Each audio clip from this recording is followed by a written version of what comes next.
very, very important topic, that is maths in the early years. Farida, you won't believe when I was young or when I was small, I used to have math phobia or a math Yes. anxiety. Maths was something that used to scare me because I still remember the teacher making me stand on a stool, and she used to make me write it on the board, and she used to have three scales, and if I went wrong she would just give me one. So that math phobia remains. So I think you are going to help us today and remove all our doubts and how to put across maths in the early years. Thank you, Farida, for being a part of H2 Edu Associates Expert Series. Over to you, Harsha. Most welcome. I'm most happy to be here. And thank you for such a long and elaborate introduction. My Oh, pleasure. wonderful. Thank you, Hiran. Thank you so much for opening the show so beautifully. Farida, on behalf of H2 Edu Associates, I welcome you on this show. And as Hiran very rightly said, math, I think most of us are scared of maths, when it comes to accounting or doing, solving sums. And so from the very early childhood, there is something into my brain specifically, or most of the children's brains, that maths, oh no, I don't want to do maths. I'm scared of it. So I think that today we are going to talk about lot many things that will really burst out these fears from the educator's mind, because I feel that if the teacher explains it right to the children love that subject. So if I'm not blaming my maths teacher, but it happens, it's like if you like the teacher, you like the subject. So True. Farida is going to help us to become that kind of a teacher, that kind of a math teacher whom everybody wants to love. So, Farida, my first question to you is, what are the different strands or components of math? So, thank you, Harshaji. Yes, I can totally get when you say that, a lot of us have grown up with an anxiety and somehow a phobia of math and exploring math or understanding math. It's all about theorems and, algebra and all of that. And so we are a little scared. Now, but it doesn't need to be so. And especially when we talk about the early years, how math is introduced to our children in the early years will greatly impact not only the feeling they have towards the subject, but also the conceptual understanding they have about different strands of math. So, what are these different strands of math? So basically, there are 5 different areas of math, and any math curriculum in the early years must make sure that it explores or allows a platform for children to explore all these 5 strands. So, what are these 5 strands? So, the first strand is number and number operations. Now, number and number operations is one of the most targeted strands in the early years, and you will find it a lot in preschool classrooms and kindergarten classrooms, because the number and number operation strand is all about, counting how many, your sequential counting 1 to 10 or 1 to 100, your quantity and numeral association, your number names, all of that, how many, your ordinal and cardinal numbers, which one is more, which one is less, what comes before, what comes after. So all your understandings about numbers and addition, subtraction operations is linked to the number strand. Now, sadly, what happens is numbers and mathematics is almost looked at synonymously, that the number strand is math and there's nothing more to math other than that. But math is a lot more than just about numbers and number operations. So what are the other 4 strands of math? So the other 4 strands of math, the next strand of math is algebra. Now, algebra may sound kind of ridiculous, but algebra is all about understanding and looking for patterns and looking for attributes. Now, you will see that, for example, when I'm asking children to sort out all, the red blocks together, or if children have to sort out their toys according to a particular color, what have they used? They've used a rule. That means, and the rule is that I need to sort out all the things by color. and by a specific color, say for example, red. Now I have made that rule and I have generalized it and applied that rule to toys, books, and whatever else that I need to sort out. And isn't algebra just that? You take a rule and you generalize it, and then you apply that rule. And that is algebra. And this is what we do for our children in the early years. Now, if you come to think of it, when children are growing up and even when they are born, around the time when they're even learning to speak, your brain is actually even attuned to looking for these patterns. And that does not necessarily link only to math as such. That's how we learn our language also. Now, even when children are speaking, for example, if you hear sometimes when children are learning how to speak the English language, they will make errors like, I goed to the park with my dadi. Now, what have they done? Their brains have unconsciously used or become attuned to an attribute, which is adding an ed to make it past tense. And they have then generalized that attribute or rule to form a sentence. Only when they have made an error in the sentence formation do you realize that their brains are actually listening or being attuned to understanding attributes. So here you have a nice ready brain, all willing to absorb all of this, and you are in a position to provide a platform or activities where you can actually see algebra being demonstrated in so many forms. Okay, so when it comes to patterning does not necessarily mean only or recognizing attributes. It does not only end there. You look at sorting, matching, ordering, pairing. All these are almost the building blocks of algebra, and that is what we kind of do in the early years. So what is the next strand of math? Now, the next strand of math is geometry. Now, when we look at geometry, we always, usually just kind of think of shapes. And when we look at shapes, we usually introduce shapes and geometry to children by, with store-bought or resources that are available in the market. And usually when that happens, we usually have shapes like this is a triangle. Now, the problem with this is that when we are introducing children to a shape and you're constantly showing only an example of an equilateral triangle to children, if a child sees an isosceles or a scalene triangle, he doesn't recognize that to be a triangle itself. He thinks that that's another shape because you have not given him those enough opportunities. So then what does this mean? This means that we as teachers need to actually be aware of making resources ourselves. And when we make the resources ourselves, then you're giving so many opportunities that a square is a square if I hold it like this. And even if I hold it like this, it can look like a diamond, but it's also a square. Yeah. And so these are the kind of opportunities that you want to provide the children. You also want to provide the children possibilities where they compose and decompose shapes. So I will come to that possibly later. But yeah, that's a strand of math, geometry. Now, geometry is also not only linked to shapes.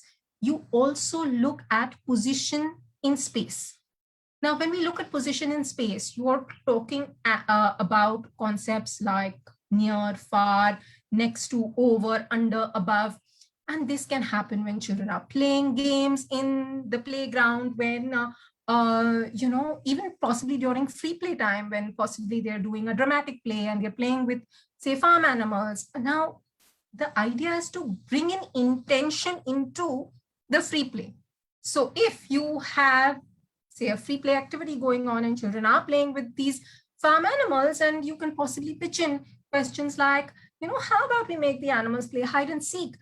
Can you make the sheep stand behind the barn and the pig in front of the pigsty, and someone else in, and maybe another positional word. And when they're doing that, here is your performance of understanding taking place. You don't need to really have an assessment, going on separately. They're actually showing you that they have understood these concepts. Now, so now we've covered 3 areas or 3 strands of math. The 4th strand of math. What is the 4th strand of math? Now, the 4th strand of math is about measurement. And when we talk about measurement, we are looking at all aspects of measurement, all sub-strands of measurement. But usually when, children even begin to explore the concept of measurement, they're only looking at what is bigger, what is smaller. I am taller than my brother, or I am shorter than my sister, or and you will also see that they will be making conceptual errors when they are exploring measurement. And usually it will be with height and length. Now, I'll give you an example of how we turn these explorations or free play explorations into teachable moments. So a few years back, we have this ritual where every time during Christmas, we have this big Christmas tree that we remove out to play. And we decorate the Christmas tree with decorations and all of that. And a few years ago, we had one of our cousins come over. Her name is Jannat. Now, Jannat and Ira, that's my daughter, we were all playing, and Anaya, which is my elder one, we were all decorating in the process of building this nice Christmas tree and decorating it. And we had a lot of blocks around as well. And Jannat had this wonderful idea that she suddenly decided she wanted to build a tower that is as high as the Christmas tree. So then she would know how tall is the Christmas tree. So everyone was, into and doing this whole activity of building this tower, which would be as high as the Christmas tree. Of course, they are tiny little kids at that time, and they needed adult help to build the tower as high as that. And once that was done, there was pure joy in the children. But now this activity could have remained as is. How did we take this activity to the other level, to the next level, to make it a meaningful measurement activity? Well, what we did was that we put all the other blocks aside, and then we dismantled this tower and we counted how many blocks did it actually take to build it as high as the Christmas tree. So now we know it took 57 blocks to build as high as the Christmas tree. Another observation that the children made was that every block had to be of the same size. So if the blocks are of different sizes, then you really don't know that is it 57 this time, and the next time it could be another number. So your units have to be, now these are small implicit learnings that the children are taking back home, right? So the measurement had to be of the same size. The non-standard unit of measurement had to be of the same size. Another thing is that they had to be touching each other.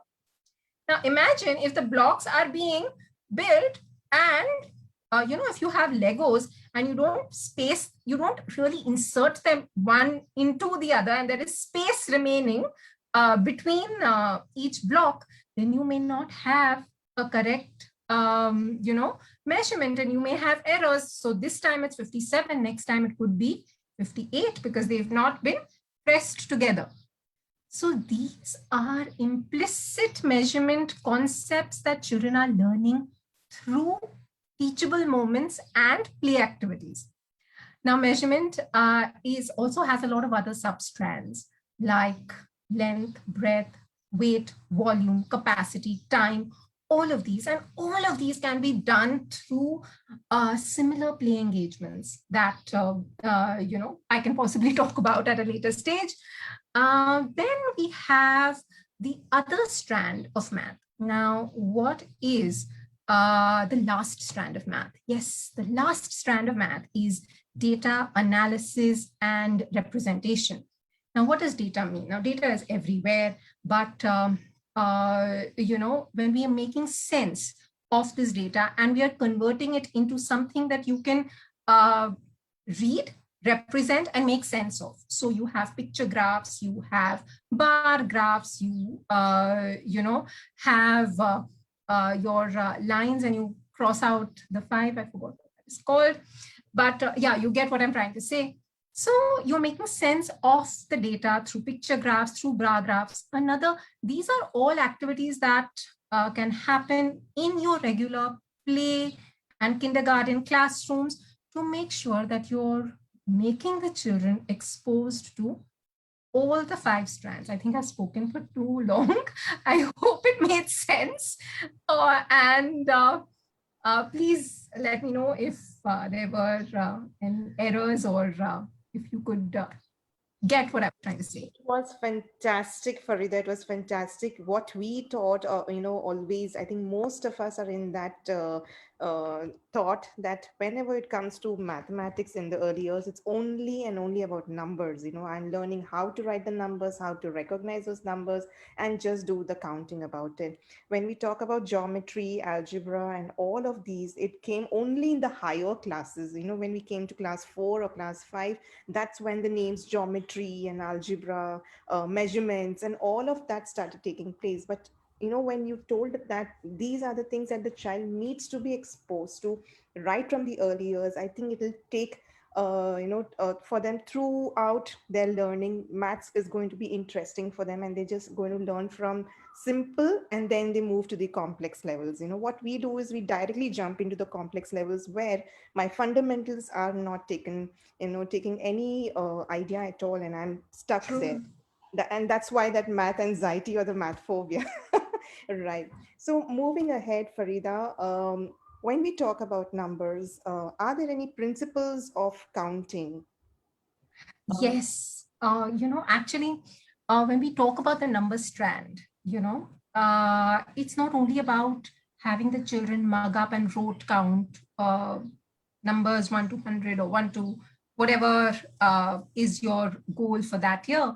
Numbers have to do with not only quantity association. There are in fact 5 principles of counting. I'd like to show you a video on that. And, this video is going to explain very clearly what are the 5 principles of counting. And then we can even talk about what are the errors that children make in counting. Now, how will this understanding help? When we are providing explorations for our children in our classrooms, and you observe that a child is making an error of omission, or an error or another error, that you're able to identify that error. And once you're able to identify that error, you know which principle of counting has not been understood. And therefore, then as an educator, you become equipped to provide the right kind of experience or facilitation to make sure that they have a great understanding of the number sense or number operations strand. So can I share this video now? Yes, please.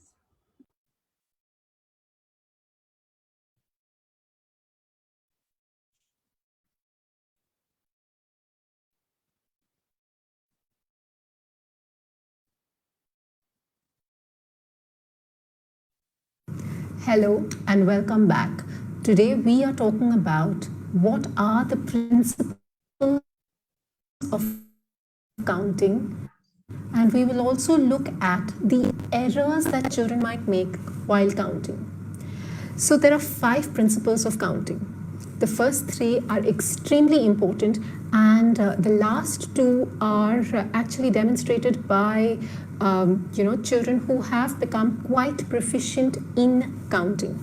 So what are the first 3 principles?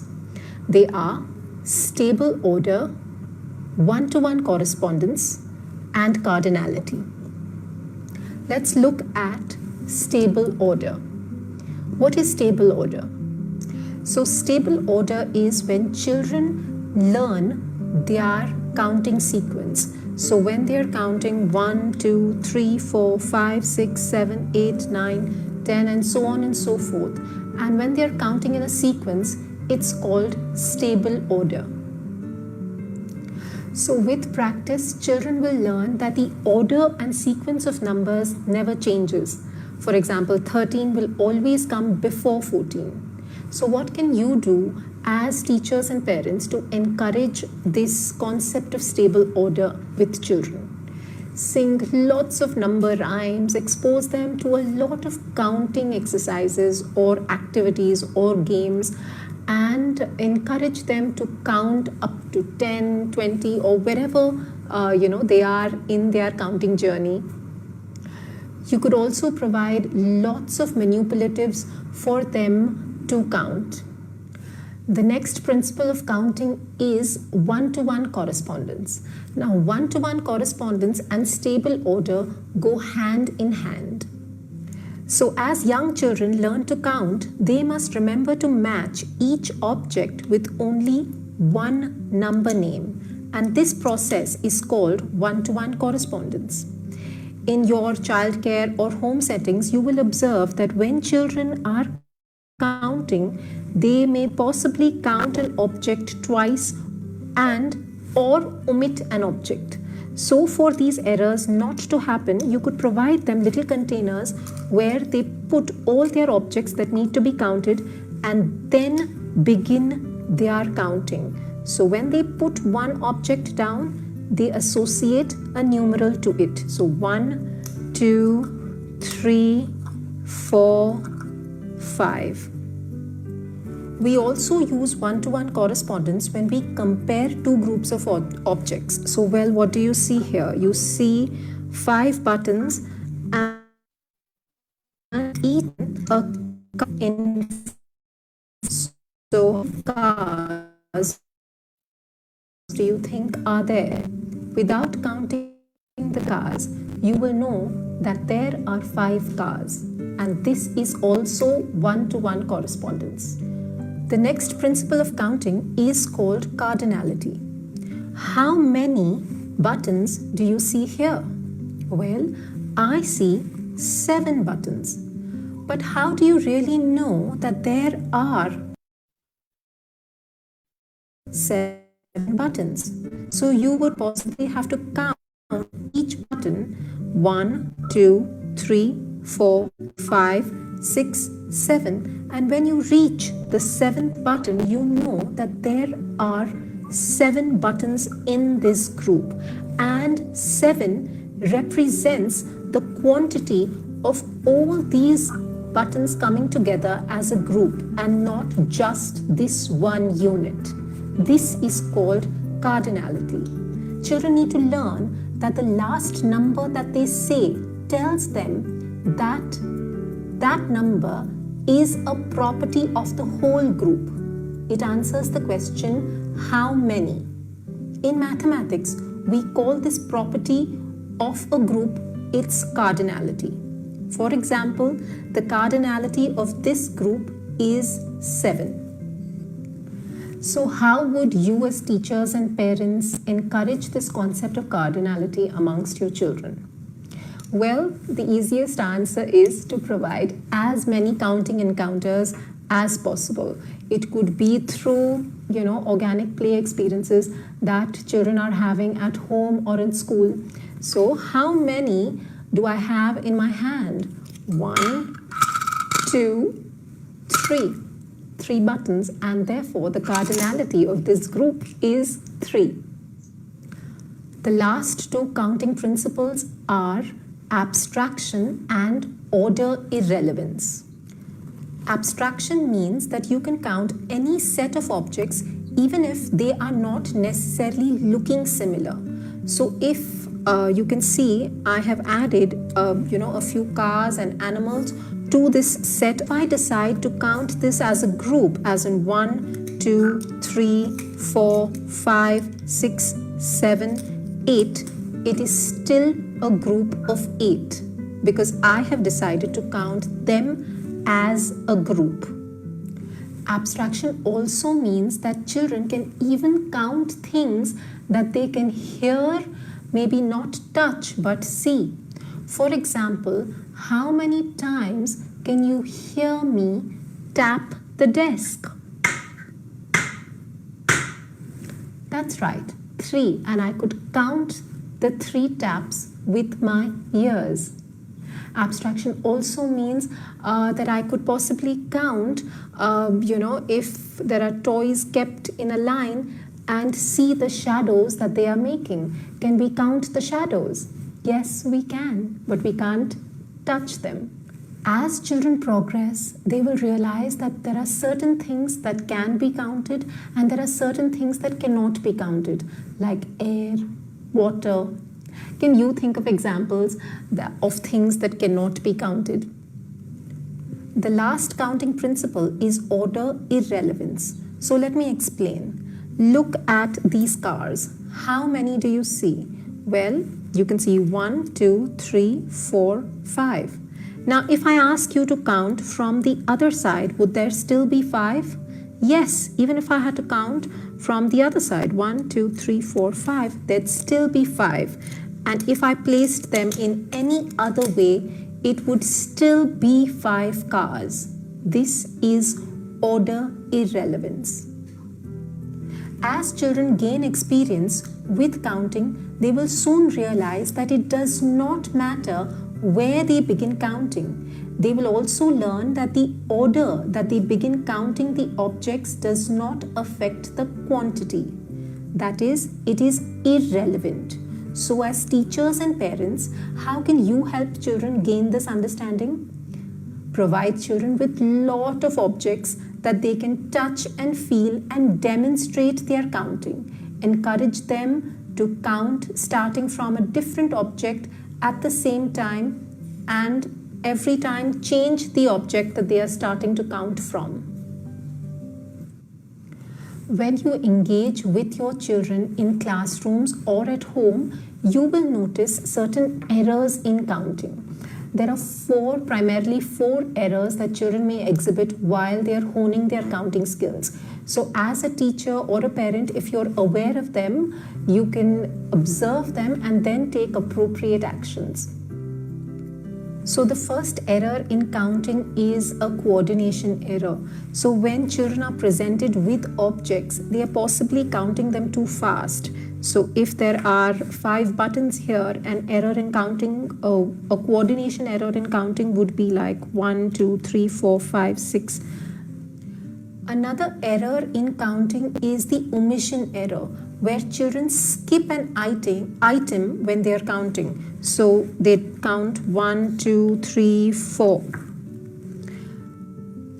Another error in counting is when children count an object multiple times. So it would be like 1, 2, 3, 4, 5, 6, 7, 8, 9. So to avoid this error, a strategy would be to line up the objects and then ask the child to count. The last error in counting is called idiosyncratic counting, where children omit a numeral while they are counting. So it would possibly be like 1, 2, 3, 5, 7, 9, 10. This error shows that children have still not attained the concept of stable order counting in children, and therefore practicing the numeral and sequential counting is a concept that can be reinforced with a lot of rhymes and songs with the children.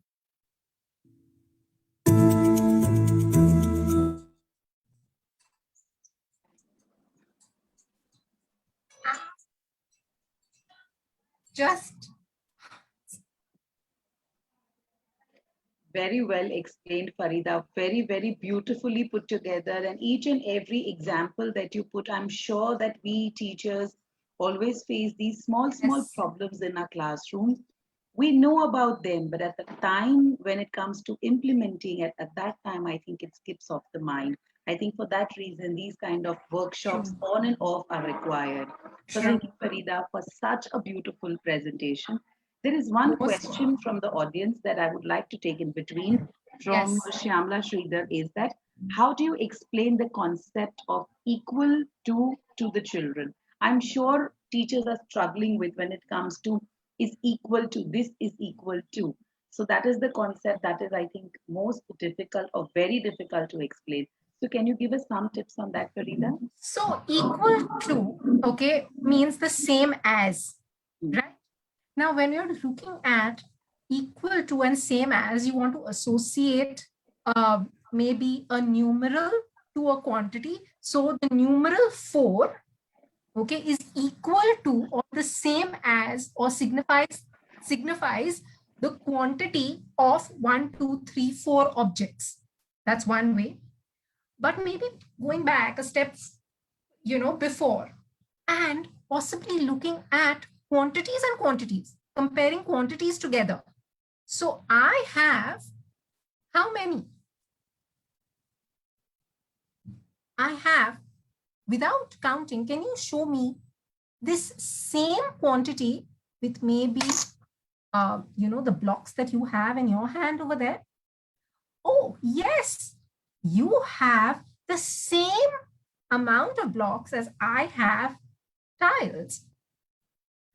We can then move on to, so we start off with quantities, comparing quantities of the same kind of objects. So you start off with blocks and blocks. So I have certain quantity of blocks and you show me the same quantity of blocks.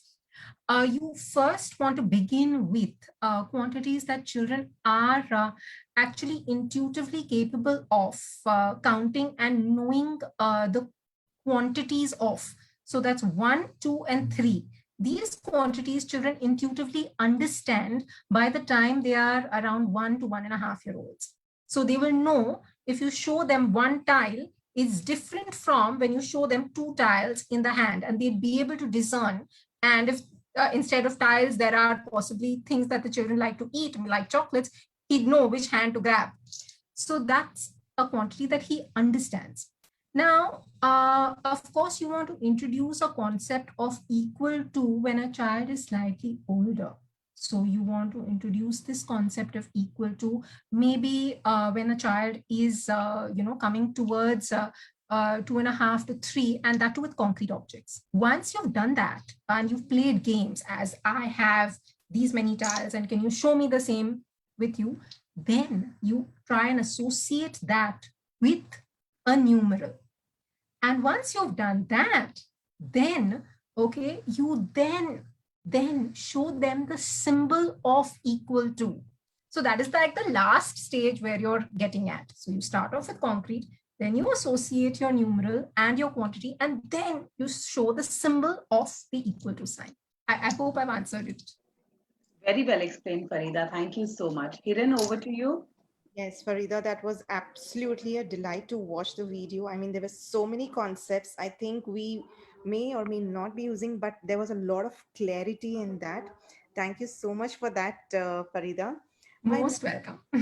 Farida is about, I have seen children writing maybe, say, if it is 52, so they write it as 25, right? Yes. Because there is a challenge in the place value. And that Yes. also a question that has come from Ms. Kavita, who's also asking about tens and ones. So I think that's where yeah, we may be getting the answer. So why is a place value a challenging concept for children to understand?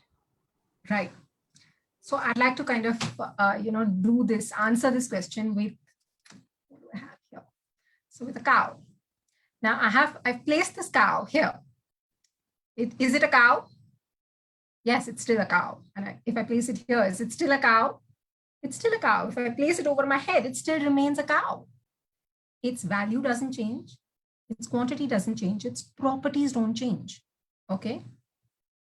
So, but when it suddenly comes to numbers, where I place one, whether I place it here or I place it here, it changes.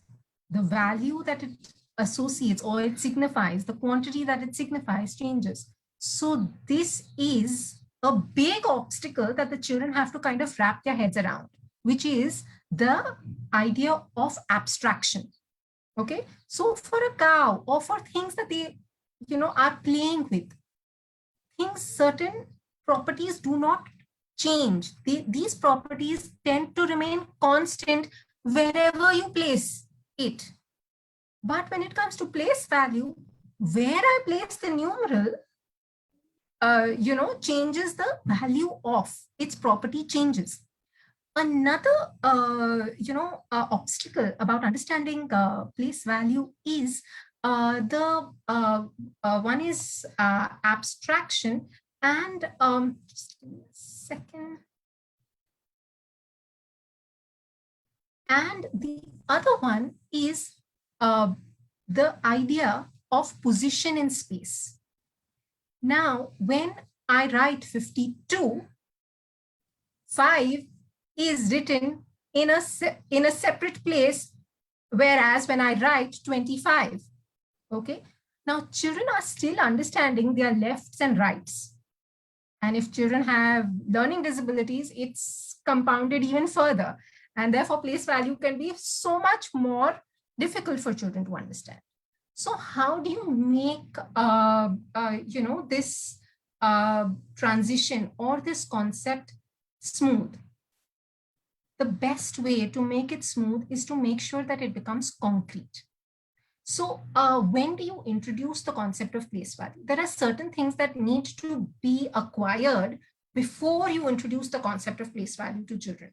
One is stable order. Remember, we just saw the video of principles of counting. So your children need to know their stable order. They need to know quantity association. They also need to know cardinality. Okay. Once they have kind of had a grounding in at least the first 3 principles of counting, then, okay, and they have the mental fluidity to move from quantity to symbol to number name. Okay, so they have the mental fluidity to move from quantity to symbol to number name. So for example, if I show you this quantity, you can get a mental image of the symbol 2 and you can get a mental image of TWO2, right? So that mental fluidity kind of has to be developed for a child to be introduced to quantity. Now I'll just, for a child to be introduced to place value. Now, I'll just kind of narrate a story and tell you kind of how this can be a smooth transition. So once upon a time, there was a very, very great coin collector, and his name was Sahil.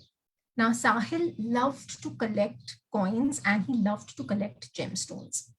Every day, he'd go out of his house and go and search and hunt for these gemstones and coins, and he'd come back and he'd remove his whole collection and count them. Initially, it was easy, because every day he'd possibly find 2 and 3, and then, to count those numbers was easy. But as time progressed, his collection became bigger and bigger and bigger. Now, it was very cumbersome to count all these gemstones every day. Now, he had a friend, okay, whose name was Rahul. Now, Rahul was a carpenter, and Rahul had an idea. Rahul said, wait, I'm going to make your life easy. I'm going to show you, and I'm going to make something for you. And he made something for the coin collector. He made shelves like these. He made multiple shelves like these. And now, if you notice, each shelf had drawers, and each drawer, okay, could fit 1 gemstone. Now, he put all his gemstones together and he said, okay, so in shelf 1, let's put the gemstones, and he put the gemstones and he saw, okay, so I have 1, 2, 3, 4, 5, 6, 7, 8, 9, 10. I have 10 gemstones in this 1 shelf. Now, Rahul said, I have a better idea. Why don't you call this set of 10 gemstones as 1 tens? Because you have 1 shelf which is full and there are no other gemstones remaining. Are there any other gemstones remaining? Of course there are, yes. So then he started filling the other gemstones. The other shelves. And then that's how you kind of go on and progress to how many shelves do you have filled? Are there any other left? And you introduce the concept of how many tens do you have, how many shelves are filled, and how many units are remaining. This is just one example. You can come up with 100 more, but just to give you an idea how to make it more concrete for children. Very well explained, Farida. I must say the example, the way you told the story, I think if anything is explained so beautifully to the children at the very first onset, I think the concept clarity will be there from the very beginning. Most of the time, it happens that children are not clear with the concept, and then the teacher introduces the second concept, then the third concept, and then what happens? The children are not clear with their fundamentals or their basics. The whole problems lies in this. So I True. think number one, what I understand is, Farida, as an educator, I myself have to be very clear to understand. And number two, as an educator, I have to pass it on to the children. So I'll have to go down to their level, their understanding pattern, and then give it to the children to make them understand. Farida, you were saying something? Absolutely. So someone just asked, can I use a 10 frame? So what is this? This is actually a 10 frame.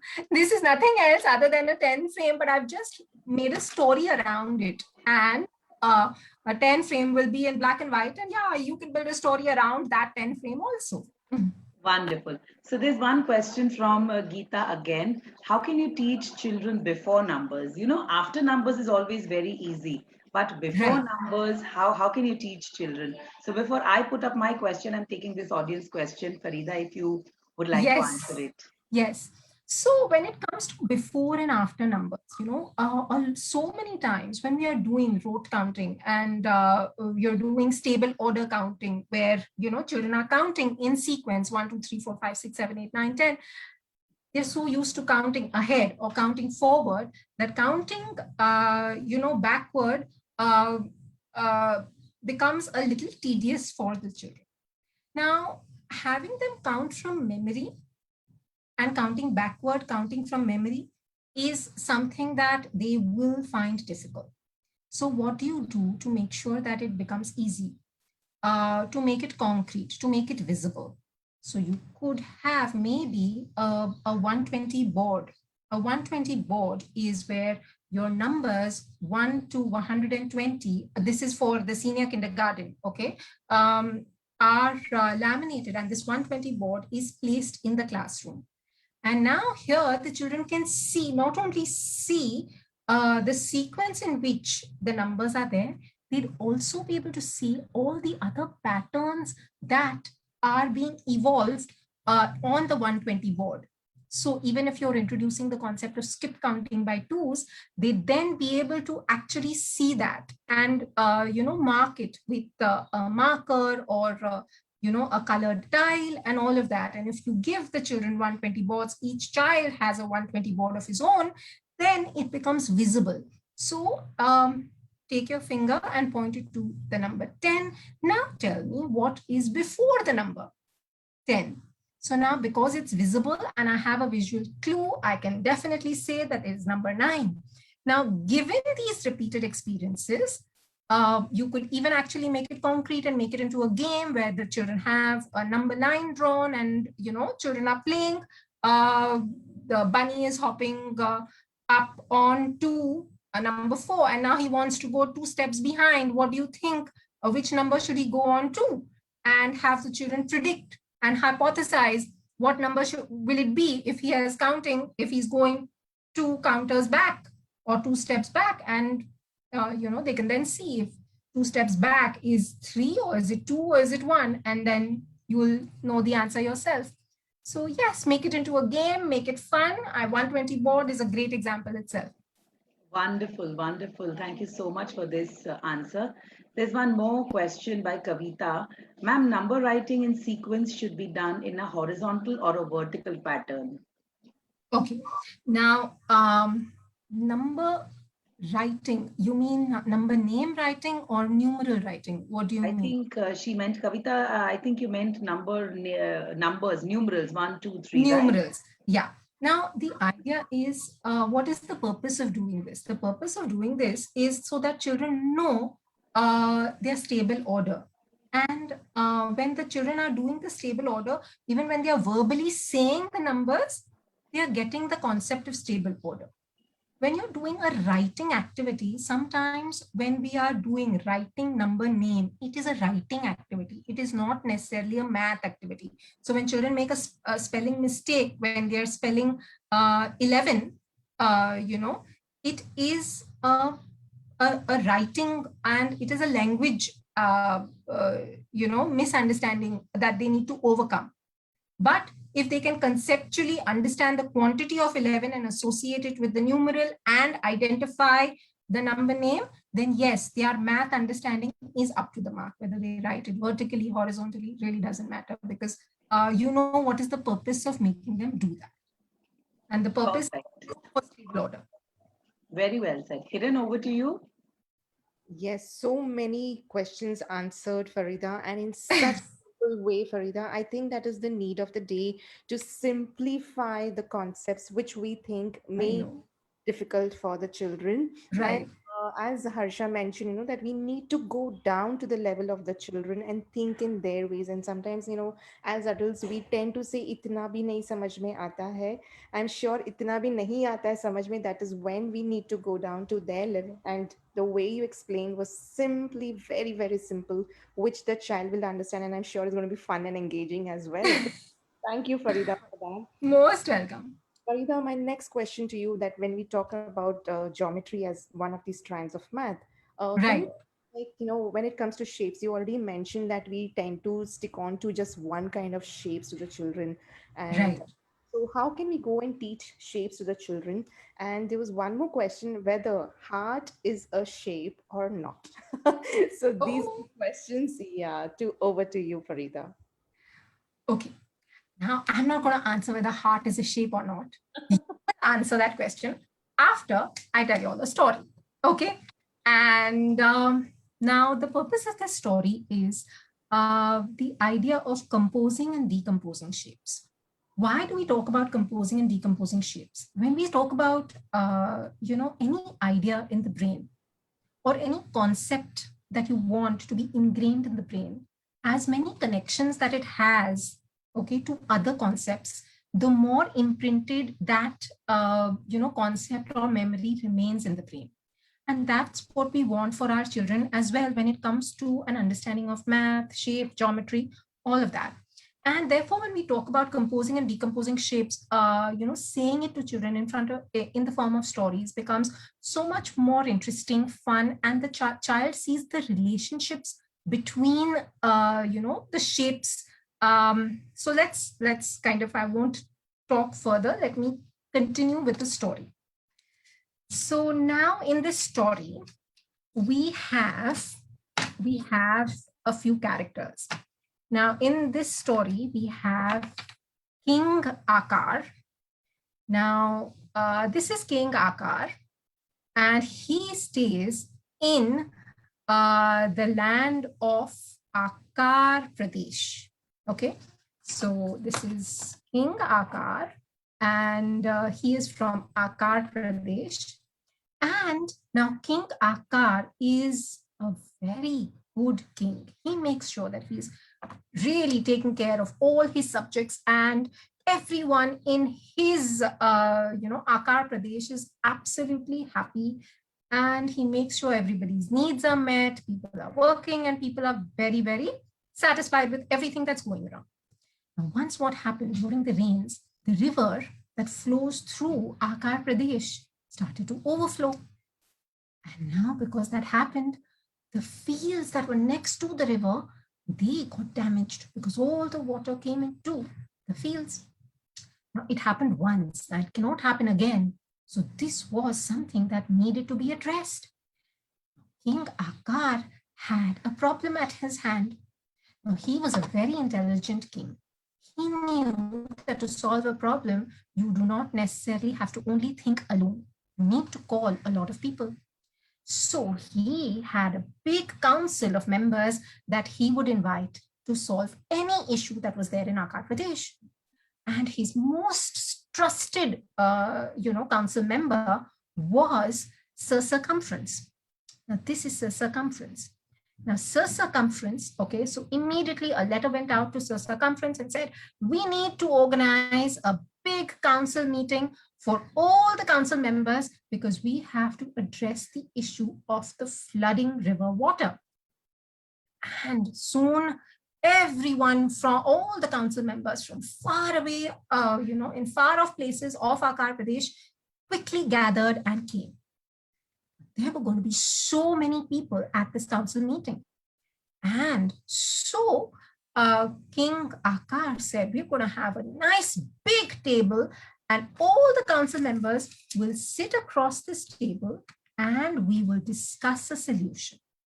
And so he had the carpenters design a table which was shaped exactly like this. Can you see the shape of this? Yes, it's a nice long rectangular table. Everyone came. Now, so Circumference, okay, came with his wife, Lady Di, from Diameter. Okay, so Lady Di, and they did not have anywhere to keep their little son, Radius. So Radius tagged along as well. So we had Sir Circumference and his family, King Akar and his family, and all the council members, they came and they sat across this table. Now, as you can see, this table had 2 long sides and 2 short sides. Now, King Akar was over here and all the other council members were on the other sides. Now, so that people who would be sitting here would hear King Akar, he would have to scream really loudly. And halfway through the meeting, King Akar had a bad throat because he just couldn't talk so loudly. He was upset. He quickly called up Sir Circumference and said, you have to solve this issue. I cannot keep on screaming out my lungs.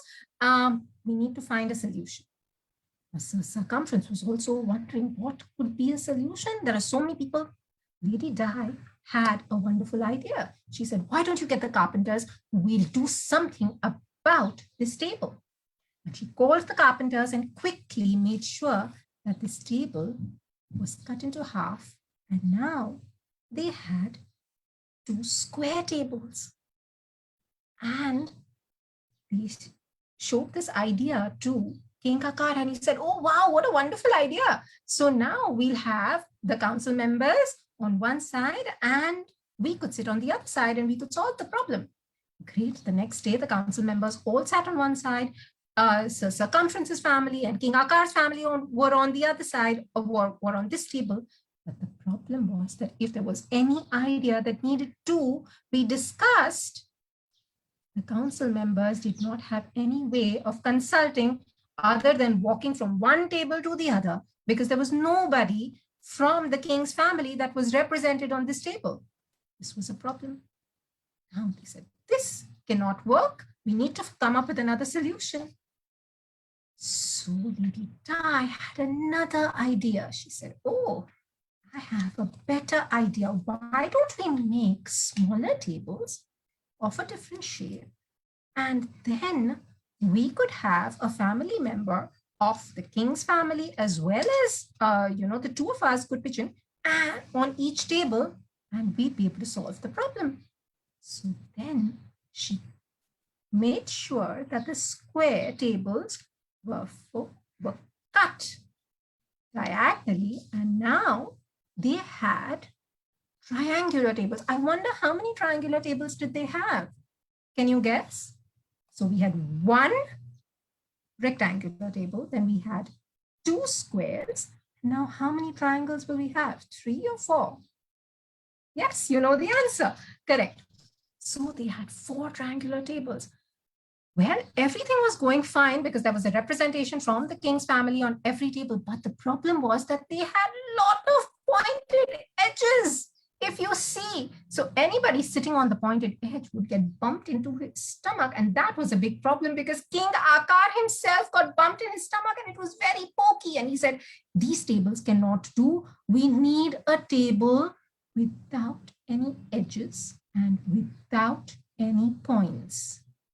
How could we make a table without any edges, without any points?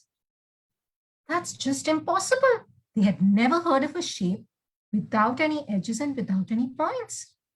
Now, Lady Di thought and she thought and she thought and she said, why don't we join the 2 squares together, the 2 triangles together to make the square, and we'll just remove all the edges of this square.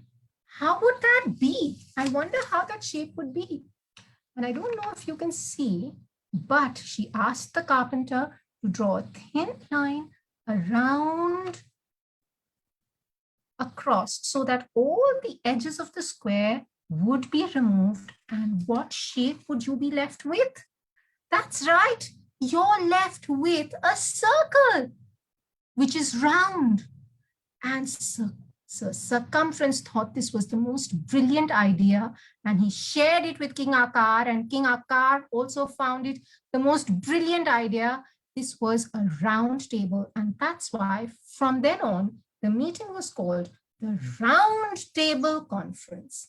And the distance between, okay, the center to the edge of the circle, because it was as high as radius, it was named after radius, and this was called radius. The distance around the edge of the circle was named after the circumference, and it's called the circumference. And Lady Di has just fallen down, but she was as high as, one end of the circle passing through the center to the other end. And that's why it's called the diameter, named after Lady Di. So now we have shared a story, and we have explained how shapes can come together, that a parallelogram can also be a square, and it can also be a rectangle, how, triangles can possibly come together to make a square, and how rectangles can be made into squares as well. So, yeah, do you get what we were trying to go through? That was so well explained, Farida, and such a big fan of yours, Farida. And I really, really wish that when I was little, why didn't I have you as my teacher? Yes, Harsha. Perfect. Farida, thank you so much. I think you explained it so beautifully. And the names that you gave to the shapes was so understandable. I mean, if we teach this way to the children, they will definitely understand everything, the circumference. Otherwise, when we go into the class, this heavy subject is so much boggling on our mind. I That how will the know. children understand diameter, radius, circumference, and all that? But when they are weaved into a beautiful story and Yes. they are presented to the children, the load of the teacher goes so much down, I know. because the way you were Yes. expressing, I never felt I was in a math class. I felt I was in a storytelling class. So I think this is the biggest takeaway of today's entire session is how you present. True. If you take it in a fun way, any topic that math has, may it be algebra, may it be geometry, or any other arithmetic or anything, if the teacher takes it as a fun topic and uses her or his own enthusiasm as an added factor, I think the work is done. We'll have people, children who are math lovers, because if I last year I did a survey of senior KG children in two schools in Bhavnagar. So they had around 500 senior KG children in each school. So out of 500, the ratio that I got was minimum only 100 or 100 to 20 children liked math. Otherwise, everybody, nahi, maths, nahi. I like English, I like environmental studies, I like drawing, I like music, I like dancing. Math, no. And so this completely identifies with what you are talking, that how you present. So I think if educators learn to explain in the classroom, half nahi, I think 75% of the work is done. So Farida, thank you so much. Thank you so much. Over to you. Most welcome. Yes, Farida. Can I just share? Someone asked where I can find, The story. The story. the stories and maybe videos. So you can find them on the M.E.E.T platform. All these videos are available for free. So you can just log in onto the M.E.E.T platform and just access it. It's free. So M.E.E.T means we'll have to just type in M-E-E-T M.E.E.T. That's it. Chrysaellect M.E.E.T. Okay. So can you put it in the chat box Yes. so that you know? Yes. Yeah. Any other questions from our attendees? If anybody wants to ask any questions, the session is live at this moment on our Facebook page, H2 Edu Associates. Also, you'll have the YouTube link as well. So you can share it with as many educators as you can, because the whole idea of connecting with experts like Farida, the initiative that H2 Edu Associates take is to reach out to educators with their issues, their problems, and whatever they have in their minds to bring in clarity of being the right educator. Yes, perfectly said, Harsha. That was, one of the best sessions that I have attended today. Even as a host, I feel like, after having so many years of experience, I feel like yes, there is still so much to learn. And Farida, you just nailed it. You just completely nailed it, and it was, you took me to another level itself when it comes to maths. Maths through storytelling is.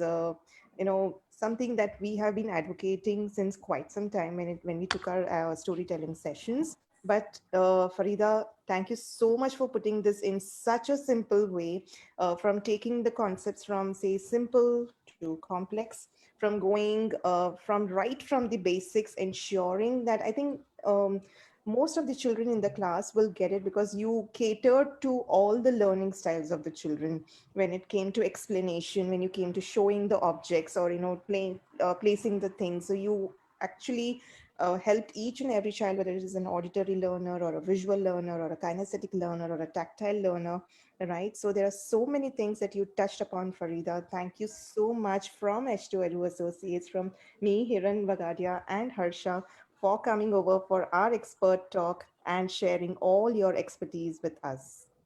Perfect, I perfect. am Thank you. most happy to be here, and I can. It's great to kind of interact with a live audience, and I'm so happy that I could kind of be here and address some queries or some issues that educators may have had. Thank you so much, Farida. And I'm pasting the YouTube link also. So we'll be putting the video in a short while from now. At this moment, you can find this on our H2 Edu Associates Facebook page. I'm putting the YouTube link also for all the educators. Mm. Farida, I know meat is your baby.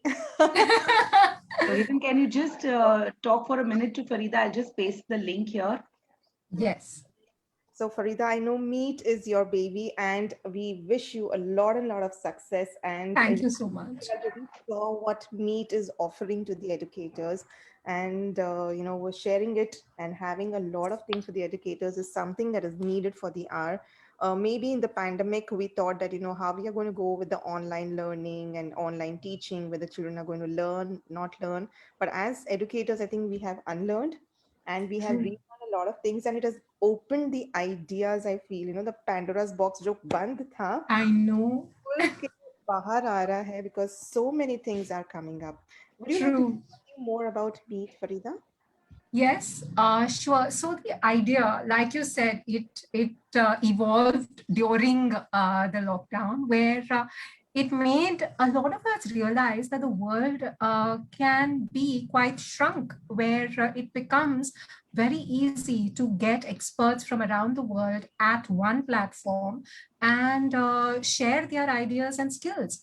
So that was the concept of Meet, where we've tied up with a school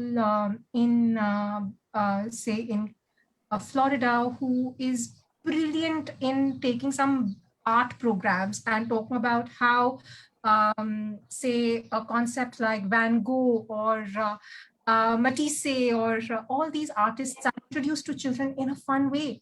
Or we have someone, who's studied in the Reggio schools and done a master's in design thinking, come on board and sharing ideas for our Indian educators. A lot of the content is free. A lot of the content can be accessed, by just logging in and creating an account. Once you create an account, then you can access the resources. Our courses and modules will be posted very soon. Wonderful, wonderful. And we also would like to, tell all our attendees over here that we are coming up with a program for the teachers and by the teachers. It's called Eduthon 2021, where I'm sure the entire 2020 you have learned a lot of new things, and we are going to be providing you a platform to put across and share your ideas and the way of your teaching. And we will be putting up the details very soon. So do check for Eduthon 2021. You know what Perfect. struck me about Eduthon was that we have so many grassroots heroes Yes, whose voices are never heard. absolutely. And this would be a phenomenal platform to give, our teachers in the country a voice, a platform to showcase their talent. Brilliant. I think every teacher should, make sure that they join and gain access to this wonderful concept. Yeah, so Wonderful. that was the entire idea, because we know when we do the award ceremonies, it is always the school or the school I is know. going to collect it. And actually the teachers who are the face of the school, and we wanted them to have their recognition, which was, not there since right? So this Eduthon 2021 is what it is. Over to you, Harsha. Super. Perfect. So I'm not able to paste the link because I'm not that computer tech savvy. So I'll just tell you all that H2 Edu Associates is our Facebook page, and same is the name of our YouTube channel. H2, H means H for Hiran and Harsha. H2 Edu Associates. So if you can just type it on the YouTube, you will just find our channel, and on Facebook you'll find our Facebook profile page also. So thank you everyone on behalf of H2 Edu Associates. I thank Faridah Bawani for sharing her expertise so beautifully. We've done many sessions, Farida, but I think this was one of the very poetic kind of a session, I would say, because लग ही नहीं रहा था कि ये math का session चल रहा है. So I had to put it in a very this way. It was like a poetic session. So because otherwise math is like one, one's a one, two's a two. Those drillings. Oh, anyone. Yes, So yes. boring. So thank you, Farida. Thank you so much. And thank you, Hiran. Thank you, all the attendees for joining this session. And stay tuned with H2 Ado Associates. Thank Thank you, you. everyone. Farida, thank you. Most welcome.